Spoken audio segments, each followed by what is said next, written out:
أعوذ بالله من الشيطان الرجيم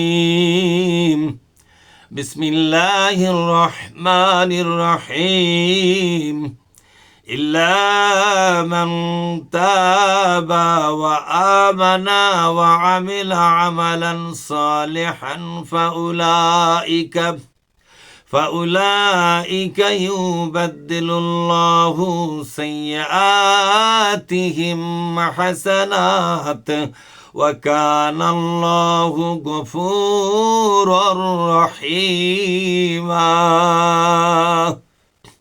আলহামদুলিল্লাহ রাব্বিল আলামিন ওয়াসসালাতু ওয়াসসালামু আলা সাইয়্যিদিল মুরসালিন ওয়া আলা আলিহি ওয়া আসহাবিহি আজমাইন, আম্মা বাদ।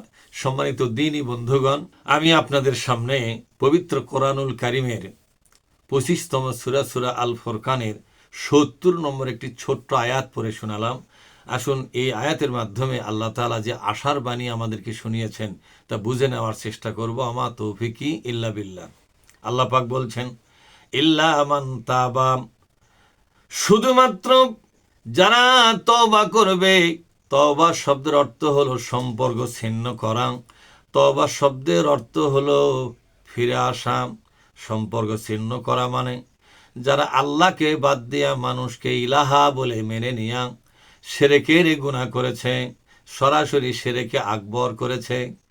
আর 2 নম্বর হলো যারা নাকি জিনা ব্যভিচারের মাধ্যমে মহা জঘন্য গর্হিত অপরাধ করেছে। আর যারা নাকি নিজেদের স্বার্থে, নিজের দলের স্বার্থে, নিজের রাজনীতির স্বার্থে, নিজের প্রতিহিংসাকে চরিতার্থ করার জন্য মানব হত্যা করেছে,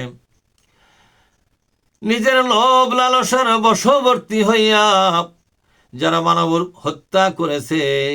যেমন অনেক স্বামী আছে যৌতুকের লোভে পিটায়া স্ত্রীকে পর্যন্ত হত্যা করে ফেলেছে।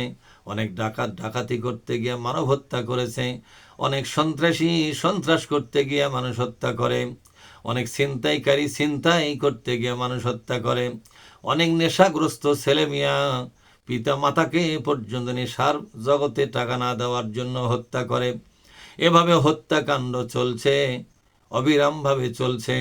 অনেক লোক দুশ্মনীর কারণে প্রতিবেশীর সন্তানগুলোকে হত্যা করে, এমনকি নিজেদের লোকদেরকে হত্যা করায়া অন্য মানুষকে ফাঁসাবার জন্য চেষ্টা করে। কোনো না কোনোভাবে হত্যাকাণ্ড চলছে। এই জঘন্য হত্যাকাণ্ডের সঙ্গে যারা জড়িয়ে পড়েছে, এই 3টি অপরাধ বড় মারাত্মক অপরাধ।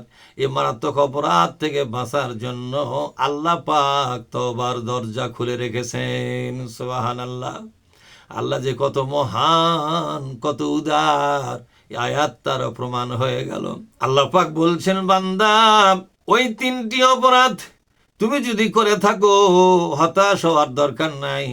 তোমার জন্য আল্লাহর কাছে ফিরে আসার জন্য রাস্তা খুলে রেখেছি। তাই আল্লাহ বলছেন, ইল্লা মান তাবা, শুধুমাত্র যারা তওবা করতে পারবে, আমি তাদেরকে জাহান্নামে জ্বালাবো না, তাদের সম্মানকে সিজ করে নেব না, তাদের সুযোগ সুবিধাকে সিজ করব না, সম্মান ও মর্যাদা আবার নতুন করে তাদেরকে দিয়ে দেব, বরং আরো বেশি করে দেব।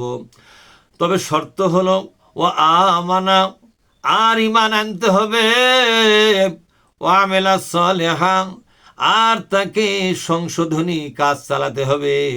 নিজেও ওই অপরাধ থেকে মুক্ত করতে হবে, সংশোধন করতে হবে। সলিহন শব্দের অর্থ হলো সংশোধন। নিজেকে সংশোধন করতে হবে, জাতিকে সংশোধন করাতে হবে। এমন একটা জাতি গঠন করার আন্দোলনে ঝাঁপিয়ে পড়তে হবে। এমন একটা নিরাপদ সমাজ, যেই সমাজে আর হত্যাকাণ্ড হবে না, আর ব্যভিচার হবে না, আর দুনিয়ার কোনো মানুষের ইলাহা হওয়ার কোনো সুযোগ পাবে না। এমন একটা সুন্দর আল্লাহর আইনের ভিত্তিতে সমাজ তৈরি করতে হবে, যেই সমাজে শুধু আমার আল্লাহ ইলাহার আসনে থাকবে। এরকম একটা সমাজ নির্মাণে সংশোধনের আন্দোলন চালাতে হবে। ব্যক্তি, পরিবার, সমাজ, রাষ্ট্রকে সংশোধন করতে হবে, পরিশুদ্ধ বানায়া ইসলামের পথে ফিরে আনতে হবে। 2 নম্বর আমলে সলে মানে হলো ফরজ ইবাদত। আল্লাহকে সন্তুষ্ট করিয়া আল্লাহকে সন্তুষ্ট করার জন্য ফরজ ইবাদত চালাতে হবে, এর সাথে সুন্নত ওয়াজিব নফল সাধ্য অনুযায়ী চালায়া যেতে হবে। এইভাবে করে একদিকে ইসলামের আন্দোলন, আর একদিকে তার জীবনে আল্লাহর কাছে প্রিয় পাত্র বানাবার জন্য আল্লাহ রসুলের হুকুমগুলো মেনে চলা, এইভাবে জীবন যদি গঠন করতে পারে, আল্লাহ পাক কি বলেছেন, ফাউলাইকা ইউবাদদিলুল্লাহু সাইয়্যাতিহিম হাসানাত। আল্লাহ বলছেন, বান্দা, অপরাধ জগতে যত অপরাধ তুমি করেছ, অন্যায়ের জগতে যত অন্যায় করেছ, এই অপরাধ আর অন্যায়ের মাধ্যমে যে সূচক তোমার ওপরের দিকে উঠেছে, সবগুলো সূচক, সবগুলো মার্ক, সবগুলো নাম্বার, সবগুলো পাপ আল্লাহ পাক দয়া করে তোমার সোয়াবে রূপান্তর করে দিবেন।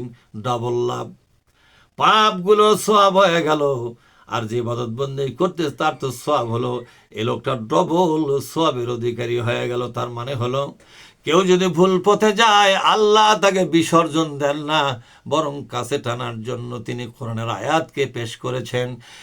এরপরও মানব গোষ্ঠী যদি আল্লাহর দেওয়াই উদার নীতি কবুল করতে ব্যর্থ হয়, এটা তার ব্যক্তিগত ব্যর্থতা, কিন্তু আল্লাহ রাব্বুল আলামিন এত উদার, এত মহান, আল্লাহ পাক কোনো অপরাধী বান্দাকে গ্রহণ করতে তার হীনমন্যতা নাই, তার দ্বিধা নাই, বরং উদারভাবে আল্লাহ অপরাধী বান্দাগুলোকে কাছে তুলে নেবেন। সুবহানাল্লাহ। বিশ্বনবীকে জিজ্ঞেস করা হলো, গো নবীজি, যারা তওবা করে তাদের মর্যাদা আল্লাহর কাছে কি? নবী আমার জবাব দিলেন, ও সাহাবীরা, তোমাদের উট যদি হারিয়ে যায়, ভালো উট, তোমাদের একমাত্র সংসারের অবলম্বন উটটা যদি হারিয়ে যায়, তখন অবস্থা কি হয়? লোকগুলো তখন বলল, সাহাবীগণ বলল, ওগো নবীজি, আমাদের সংসারের অবলম্বন উট যদি হারিয়ে যায়, ওগো নবী, তাহলে আমাদের সারা জীবন কান্না শুরু হয়ে যায়, সাংসারিকভাবে বড় রকমের ধাক্কা পড়ে যায়, এই সংসারের প্রতিটি মানুষ হাহাকার করে ওঠে, আহারে কত বড় ক্ষতি হয়ে গেল। নবীজি বলেন, তোমাদের হারানো উট কোনো কারণে যদি ফিরে পাও, সেদিনের আনন্দটা কেমন হয়? তারা বলে, নবীজি, হারানো উট যদি আমরা ফেরত পাই, তাহলে আমাদের আনন্দের কোনো শেষ থাকে না, গোটা পরিবারে আনন্দের হিল্লোল বয়ে যায়। এবার নবীজি বললেন, তোমরা তোমাদের হারিয়ে যাওয়া নিজের উটটা যদি ফেরত পাও, তোমাদের অন্তরে যে পরিমাণ আনন্দের হিল্লোল বয়ে যায়, ঠিক তেমনি আল্লাহ পাক তার বান্দাকে যখন তওবার মাধ্যমে ফেরত পায়, ভুল পথে চলা, অন্যায় পথে চলা, অপরাধের জগতে চলা একটা মানুষ যখন আবার নতুন করে আল্লাহর পথে ফিরে আসে, আল্লাহ তাআলার ভিতরেও এমন একটা আনন্দ হিল্লোল বয়ে যায়। সুবহানাল্লাহ। এরপর আল্লাহ পাক বলছেন, ওয়াকানাল্লাহু গফুরুর রহিমা। আল্লাহ পাক এই সমস্ত অন্যায়কারীদের তওবাকে কেন কবুল করেন? কারণ হলো, আল্লাহর ভিতরে গুনাহ মাফের জন্য একটা বিরাট গুণাবলী আল্লাহ তাআলা নিজের রয়েছে। আল্লাহ হলেন গাফুর, মানে গুনাহ মাফকারী। এজন্য আল্লাহ নবী বলেন, বান্দা যদি জমিন সমান অপরাধ নিয়ে হাজির হয়, আল্লাহ পাক আকাশের সমান উদারতা নিয়ে, ক্ষমা নিয়ে তার জন্য ক্ষমার দরজা খুলে রাখে। কেউ যদি মহাশূন্য সমান, আকাশ সমান অপরাধ করে, আরশাজিমের সমান উদারতা এবং গুনাহ ক্ষমার ব্যবস্থা নিয়ে আল্লাহ পাক বান্দার জন্য হাজির হয়ে যায়। বিশ্বনবীর হাদিস থেকে বোঝা যায়, অপরাধী বন্ধুরা, অন্যায়কারী বন্ধুরা, বিভিন্ন গরিহিত অপরাধ যারা করেছ, হত্যাকাণ্ড যারা করেছ, মানুষকে ইলাহা বানায়া তাকেই মেনে চলেছ যারা, তার আইন মেনে চলেছ যারা, ফিরে আসো আল্লাহর দরবারে। আল্লাহ তোমাদের কবুল করার জন্য 2 হাত বাড়িয়ে দিয়েছেন। বিশ্বনবীও আপন করে নেওয়ার জন্য 2 হাত বাড়িয়ে দিয়েছেন। এ ব্যাপারে ইসলামের জগতে অসংখ্য ঐতিহাসিক ঘটনা বিদ্যমান আছে।